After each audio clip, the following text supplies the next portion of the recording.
오늘 우리에게 주시는 하나님의 말씀은 요한복음 8장입니다. 할렐루야. 오늘도 이 아침에 하나님의 음성에 귀 기울이는 여러분 모두에게 하나님의 은혜가 함께 하시기를 축원합니다. 1절부터 11절은 음행 중에 잡혀온 여인을 용서하는 이야기입니다. 이 일이 일어난 장소는 2절에 성전이라고 기록되어 있습니다. 또 본문의 배경이 되는 절기는 여기에 나와 있지는 않지만 초막절이죠. 한참 바쁜 절기입니다. 예수님께서 성전에서 백성들을 가르치고 계시는데 이 바쁜 절기에 느닷없이 서기관과 바리새인들이 음행 중에 잡힌 여자를 끌고 와서 예수님과 백성들 가운데 세우고 또 예수님께 도전적인 질문을 합니다. 4절과 5절인데요. 선생이여, 이 여자가 간음하다가 현장에서 잡혔나이다. 모세는 율법에 이러한 여자를 돌로 치라 명하였거니와 선생은 어떻게 말하겠나이까? 종교 지도자들이 무척 바쁜 이 절기에 어떻게 이들이 간음 현장에 가서 그들의 간음을 적발할 수 있었을까요?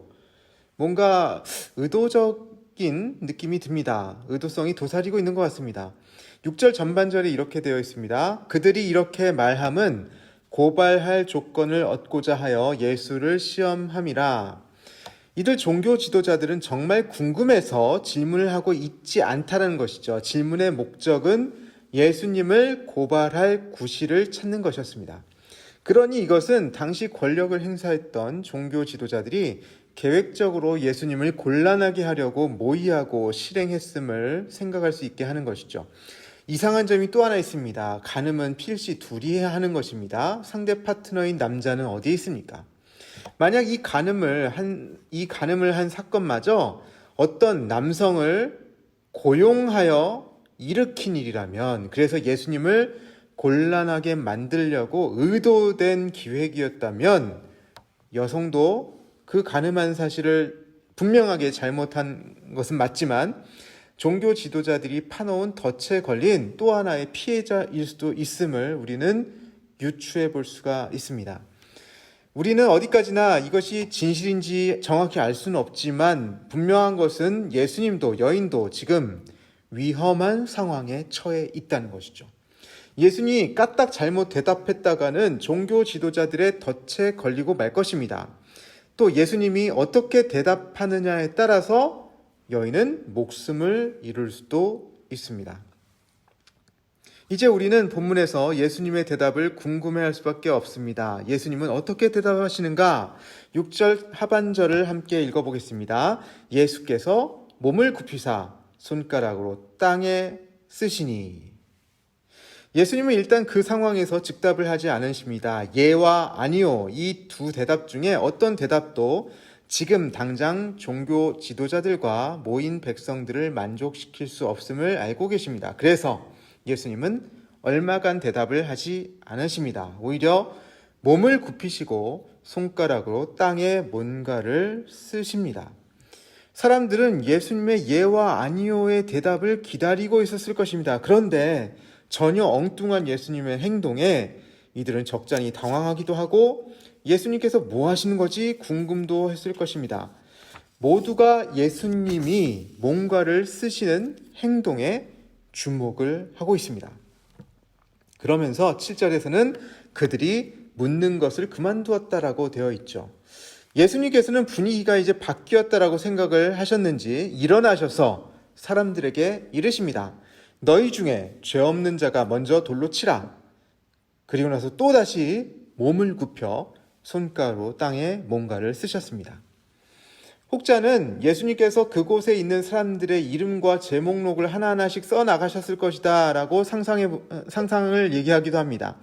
어쩌면 정말 이름까지는 아니더라도 여러 가지 죄목록을 쭉 쓰셨을지도 모르겠어요. 살인, 간음, 토색, 거짓말, 이런 것들 막 쭉쭉쭉 적어 나가셨을지도 모르겠습니다.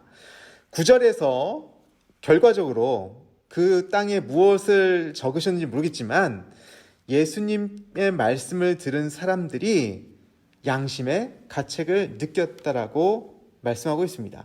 간음한 여인을 돌로 칠 준비를 하고 있었던 사람들이 양심의 가책을 느꼈다는 것이죠. 그래서 나도 죄가 있지 이렇게 생각하면서 어른들로부터 젊은이들에 이르기까지 스스로 죄인이라고 여기는 사람들이 하나씩 그 자리를 빠져나갔다는 것입니다. 그곳에 남아있는 사람은 이제 예수님과 가늠하다 현장에 잡혀온 여인뿐이었습니다. 사람들이 다 떠나간 후에 예수님께서 땅에 쓰시던 것을 멈추시고 일어나셔서 여인에게 말씀하십니다. 10절 11절입니다. 예수께서 일어나사 여자 외에 아무도 없는 것을 보시고 이르시되 여자여 너를 고발하던 그들이 어디 있느냐? 너를 정죄한 자가 없느냐? 대답하되 주여 없나이다. 예수께서 이르시되 나도 너를 정죄하지 아니하노니 가서 다시는 죄를 범하지 말라 하시니라. 우리는 종종 우리가 오늘도 죄를 안고 짓고 살아가는 사람임을 잊고 있을 때가 많습니다. 나는 의인이라고 자신할 수도 없지만 그래도 이 정도면 괜찮지 않아? 지금 저 사람은 마땅히 죄값을 받아야 돼. 심판받아야 돼. 내가 저 사람보다 우월하다고 생각하고 저 사람은 정말 못됐다라고 생각하고 심판받아야 한다고 쉽게 얘기를 합니다. 그리고 그 이야기를 가지고 주장을 서로 달리하면서 내가 옳다, 네가 옳다 서로 다투기도 하죠. 그는 죄가 있어, 그는 죄가 없어. 언론지상에서 떠드는 소리가 매일 이런 소리가 끊이지 않습니다. 그것을 가지고 논쟁하는 소리가 이 세상에 끊이지 않습니다. 그런데 정말 무엇이 중요합니까? 잘잘못을 따지기에 앞서서 우리의 수군거림이, 우리의 궁금증이, 우리의 생각이, 우리의 섣부른 말과 행동이 누군가를 살릴 수도 있고 죽일 수도 있는 생명을 다루는 일이라면 하나님은 우리에게 그 생명에 대한 핏값을, 그 결과를, 그 책임을 우리에게 물으실 수 있다는 사실을 우리가 기억했으면 좋겠습니다. 우리가 잘못 응답한다면 그것이 누군가의 생명을 상하게 할 수도 있고 나의 생명이 상하는 일이 될 수도 있음을 우리는 유념해야 할 것입니다. 그럴 때 우리는 한 발 물러서서 우리 자신의 모습을 바라볼 수 있어야 합니다. 이럴 때 예수님의 지혜로운 처신이 도움이 될 수 있습니다. 생명이 달린 문제에 달려들어 상대방을 자극하지 않는 지혜, 분노와 적개심이 아니라 나의 양심을 성찰하는 지혜를 먼저 배워야 할 것입니다. 그리고 늘 우리가 물어야 하는 질문, 예수님이라면 오늘 어떻게 행동하실까?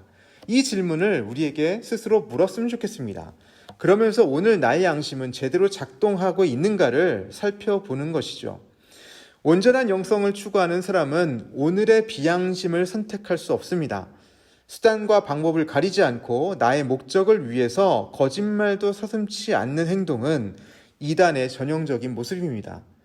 우리 그리스도인들이 나의 어떤 목적을 위해서 누군가에게 의도된 질문을 하고 함정에 빠뜨리려고 하고 의도된 행동을 하고 의도된 거짓말을 하게 될 때 우리는 세상 사람들로부터 양심 없는 사람이라는 비난을 당하고 앞으로 우리가 하는 말과 행동을 불신받게 될 것입니다.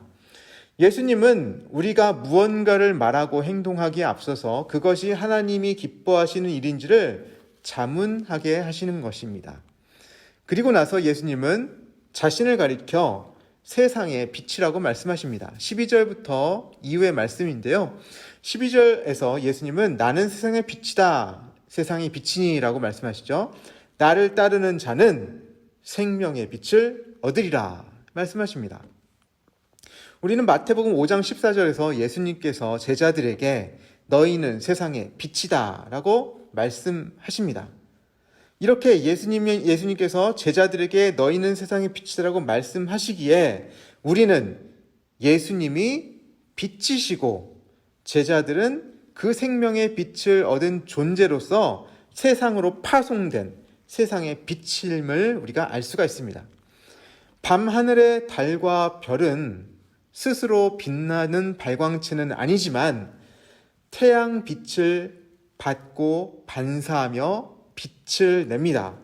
그래서 어두운 밤을 밝히고 세상의 그 빛으로 우리는 살아갈 수 있는 것이죠. 마치 그와 같이 우리는 예수님을 바라보면서 예수님을 따를 때 예수님의 빛을 세상 사람들에게 반사하여 보여주는 존재가 될 수 있습니다. 우리 스스로는 빛을 낼 수 없지만 빛이신 예수님을 따르는 제자의 삶을 살아갈 때 우리는 빛나는 존재로서 어둠을 밝히게 되는 것이죠. 30절까지 예수님은 바리새인들과 논쟁을 이어가시면서 예수님 자신께서 하나님과 함께 하심을 스스로 밝히시고 변호하십니다. 14절에서는 내 증언이 참되다 라고 말씀하시고요.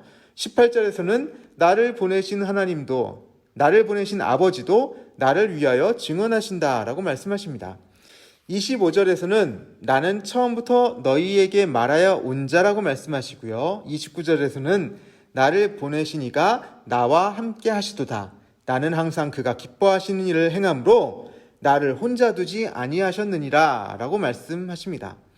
계속 예수님은 말씀을 이어가십니다. 특별히 중요한 구절 31절, 32절을 보겠는데요. 함께 읽어보도록 하겠습니다.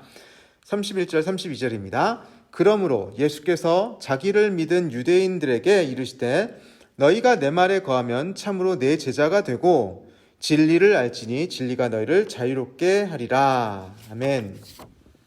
31절에서 너희가 내 말에 거하면, 이 말은 뭐뭐하면 이런 조건을 말하는 것이죠. 이 조건이 충족이 되면 참으로 내 제자가 된다는 것입니다. 된다는 것은 내가 되고 싶다고 되는 것이 아니라 내 말에 거하면이라는 조건이 충족돼야 되어지는 수동적인 느낌을 가지고 있습니다. 32절에서 진리를 알지니, 이 진리는 단순인데요. 수많은 진리가 아니라 오직 진리는 하나님의 말씀이시고 또 진리가 되시는 분은 예수님 한 분이시라는 것이죠.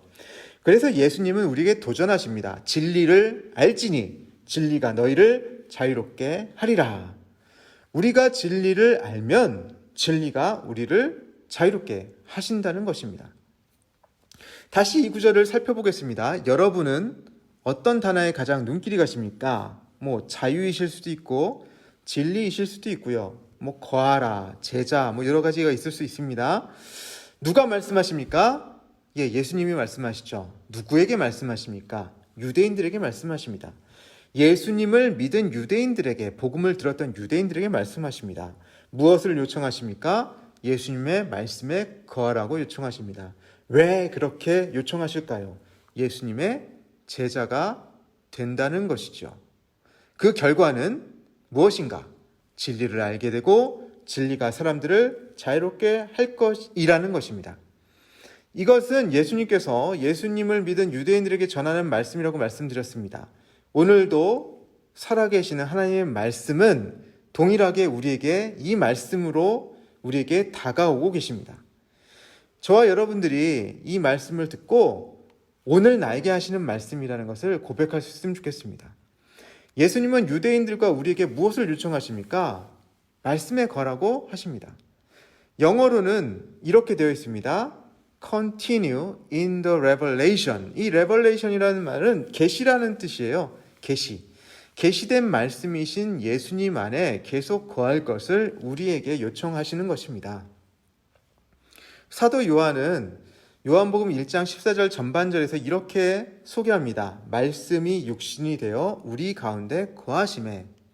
말씀 안에 거하라는 것은 그래서 예수님, 말씀이 육신이 되신 그 예수님 안에 거하라는 것입니다. 말씀에 거한다는 것은 우리가 말씀을 율법과 같이 문자적으로 받아들이고 율법 조문 그대로 행해야 하는 것이 아니라 인격적이신 하나님 말씀으로 오신 그 예수님을 우리가 믿고 받아들이고 그 말씀에 순종하며 살아가라는 것이죠. 그 결과는 무엇입니까? 바로 예수님의 제자가 된다는 것입니다. 진리를 그러면 알게 된다는 것이죠. 문장 구조상 선후관계를 볼 때 진리를 알고 제자가 되는 것이 아닙니다. 예수님 안에 거함으로써 예수님의 제자가 되면 진리를 알게 됩니다. 예수님의 안에 거함으로써 예수님의 제자가 되면 진리를 알게 된다는 것이죠. 그런데 성전에 있던 많은 사람들이 이 말뜻을 이해하지 못했습니다. 33절에 보니까요. 그들이 대답하되 우리가 아브라함의 자손이라 남의 종이 된 적이 없거늘 어찌하여 우리가 자유롭게 되리라 하느냐. 예수님께서 그들에게 또 말씀하시죠. 45절에 내가 진리를 말함으로 너희가 나를 믿지 아니하는도다. 결국 이들은 예수님을 믿지 못했습니다. 진리를 이해하지 못했죠. 예수님 안에 거하지 못했기 때문에 그 진리를 알지 못했던 것입니다. 그리고 결국 그들은 59절에 예수님께 돌을 치려하죠. 59절입니다. 그들이 돌을 들어 치려하거늘 예수께서 숨어 성전에서 나가시니라. 오늘 모든 사건, 모든 논쟁은 성전 안에서 벌어진 것입니다. 오늘날로 하면 교회 안에서 이러한 일들이 일어난 것이에요. 성전 안에서 누군가 정죄되고 있고 또 예수님이 지도자들에게 시험받고 계시고 또 성전에서 예수님은 자신이 누군지에 대해서 증명을 요구받으셨고 또 예수님께서 옳게 대답하셨으나 믿지 않는 자들에 의해서 돌을 맞으실 뻔도 하였습니다. 다 성전 안에서 일어났고 결국 예수님은 59절 말씀처럼 성전에서 숨어서 성전에서 나가셔야만 했습니다. 만약에 여러분 오늘 이 대한민국의 이 한국 교회 혹은 우리 교회에 예수님께서 방문하신다면 우리는 예수님을 하나님의 아들로 제대로 알아볼 수 있을까요? 예수님께서 말씀하시는 그 진리를 우리가 온전히 믿고 그 진리를 신뢰하고 진리를 알고 예수님을 따를 수 있을까요? 우리 마음을 예수님께서 파고들어서 우리의 부족함과 연약함을 막 후벼 파실 때 우리는 그 말씀을 견딜 수 있을까요? 혹시 우리가 불편하다 하여 예수님을 향해 돌을 던지려고 하고 교회에서 쫓아내려고 하지는 않을까요? 더 나아가 우리가 예수님을 십자가에 못 박으려 하지 않을까요? 사랑하는 성도 여러분, 교인과 제자는 다릅니다. 당시 성전의 무리가 신실한 유대 교인이었고 또 신실한 유대교의 지도자로 여겨졌다는 사실을 우리가 잊지 말아야 할 것입니다. 우리도 서로를 신실한 기독교인으로 신실한 기독교 지도자로 여길지 모르겠지만 우리도 우리의 좁은 지식과 경험에 갇혀서 상대방을 비난하고 정죄하기에 바쁘고 또 우리가 온전히 예수님의 말씀에 거하기보다는 우리가 어떠한 다른 것들에 붙들려 있을 때 우리는 오늘 우리에게 찾아오셔서 말씀하시는 예수님을 쫓고 있는 것인지도 모릅니다. 조금 더 개인적으로 우리의 마음의 성전 가운데 찾아오셔서 진리를 드러내시는 예수님을 우리가 알아보지 못하고 찾아오신 예수님을 우리 마음의 성전에서 쫓아낼 수 있음을 기억해야 할 것입니다. 그러므로 우리가 진리를 알기에 힘써야 합니다. 우리의 지식과 경험이 틀릴 수 있음을 우리가 겸손하게 인정하고 예수님의 말씀에 귀를 기울여야 합니다. 너희가 내 말에 거하면 참으로 내 제자가 되고 진리를 알지니 진리가 너희를 자유롭게 하리라. 날마다 겸손하게 주님의 말씀 안에 계속해서 거하시는 예수님의 제자가 될 수 있기를 정말 진심으로 우리가 바라고 그렇게 소망하고 기도해야 할 줄 압니다. 사랑하는 제1의 가족 여러분, 우리가 겸손하게 주님을 우리 마음속에 모시고 그 주님 안에 거할 수 있기를 바랍니다. 그리고 우리가 그 말씀을 따라 살면서 순종하며 살면서 제자의 삶을 살아가는 우리 모두가 될 수 있기를 바랍니다. 그럴 때 우리는 다시 세상의 빛으로서의 사명을 감당하게 될 것입니다. 그럴 때 비로소 우리 교회는, 한국 교회는 세상으로부터 다시 신뢰를 회복할 수 있을 줄 믿습니다. 우리 함께 기도하길 원하는데요. 우리가 예수님을 따르는 제자로서 우리 자신과 사람들과 하나님 앞에 거짓 없이 살아갈 수 있도록 함께 기도하십시다. 진리 안에 거하며 자유함을 경험할 수 있기를 기도합시다. 또 우리가 교회와 나라를 위한 중보자로 설 수 있도록 또 우리가 우리의 모든 잘못으로부터 돌이켜 세상의 빛이신 주님을 바라보며 어두운 세상을 밝히는 세상의 빛으로서의 사명을 감당할 수 있게 해달라고 함께 기도하면 좋겠습니다. 기도하시겠습니다. 하나님 아버지, 우리가 정말 우리 예수님을 온전히 따르는 제자로서 살아가길 원합니다. 하나님, 우리 자신과 사람들이 우리를 하나님 앞에서 거짓 없이 살아가는 우리를 바라볼 수 있기를 원합니다.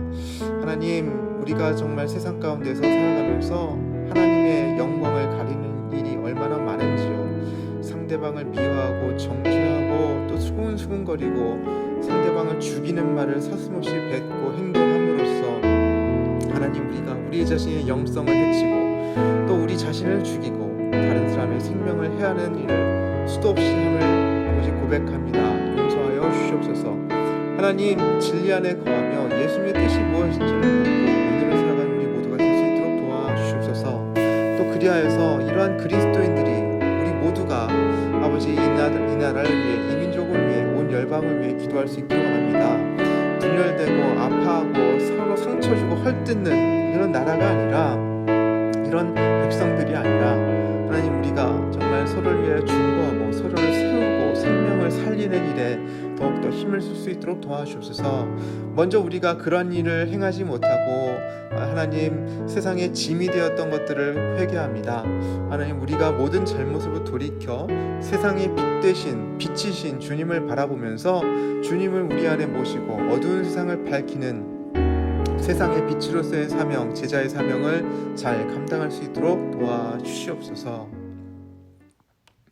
하나님 아버지, 오늘도 진리 되시고 세상의 빛이 되시는 예수님의 말씀에 순종하기보다는 우리의 마음대로, 우리의 욕망대로, 우리의 뜻대로 살고 있었음을 회개하오니 용서하여 주옵소서.